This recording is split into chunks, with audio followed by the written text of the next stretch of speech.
কুয়াশার রাজ্যে গিয়েছিলাম একদিন, দেখেছিলাম তার অপরূপ শোভা। চারিদিক ছিল মনোমুগ্ধকর, যেন সাদা চাদরে মোড়া। শীত হলো প্রাকৃতির ঘুম। আমাদের এই ভিডিওটা ছিল আমার নানুর বোনের বাড়ির। আমরা মা মেয়ে সকাল সকাল ঘুম থেকে উঠে চলে গেলাম কুয়াশাকে উপভোগ করতে।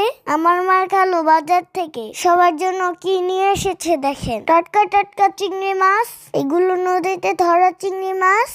নদীর মাছ তো আমরা খাই না, খাবো কোথা থেকে? ঢাকা শহরে তো নদীর টাটকা মাছ পাওয়া যায় না, সবসময় ফ্রোজেন মাছই পাওয়া যায়। এই যে দেখছেন এতগুলো চিংড়ি মাছ, মাত্র 400 টাকা দিয়ে আনছে।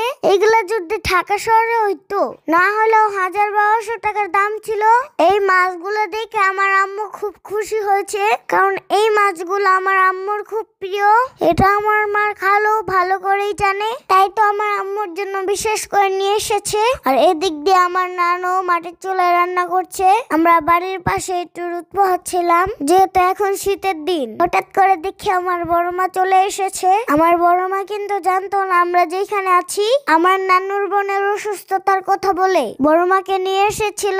বড় মা এসে যখন আমাদেরকে দেখে, তখন তো বড় মা আমাদেরকে দেখে সারপ্রাইজ হয়ে গিয়েছে। এই যে আমার পিছনে দাঁড়িয়ে আছে দেখছেন, এটা কিন্তু আমার নানুর ছোট বোন, কিন্তু দেখতে দেখা যায় আমার নানুর বড়, কারণ এই নানুর চুল টুল সব পেকে গিয়েছে। আর এই পাশেটা হচ্ছে আমার নানুর 3 নাম্বার ভাই। এই নানা বোনটা কিন্তু আমার নানুর বড়। আমার বড় মেয়ের জামাই বাড়ি এসে কাজে লেগে গিয়েছে, গ্রামের মানুষ বলে কথা। আমার বড় মা তো কাজ ছাড়া কিছুই দেখে না। বড় আম্মুর সাথে আম্মু আর ঝুমাম্মু হেল্প করছে।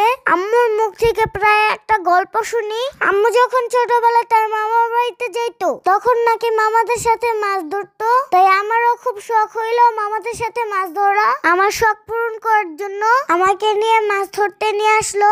আম্মু নাকি এইভাবে পাতিল নিয়ে দাঁড়িয়ে থাকতো আর এইভাবে মামাদের সাথে মাছ ধরতো। মামাদের মাছ ধরা দেখে আমি খুব এনজয় করছিলাম। গ্রামে এসেও যে এত মজা হয় আমি আগে জানতাম না। মামাদের মাছ ধরা দেখে আম্মুর খালু চলে আসলো মাছ ধরতে। তো দেখেন কত সুন্দর গুড়া মাছ উঠেছে। আমি জীবনেও গুড়া মাছ খাই না, কিন্তু এই মাছগুলা দেখে আমার মনে হচ্ছিল পেঁয়াজ টমেটো দিয়ে চচ্চড়ি করলে আমি মনে হয় পেট ভরে ভাত খেতে পারবো। মাছ খাওয়ার থেকে নিজের হাতে মাছ ধরাটা যে এত বেশি মজার আর এত আনন্দের আমি আগে জানতাম না।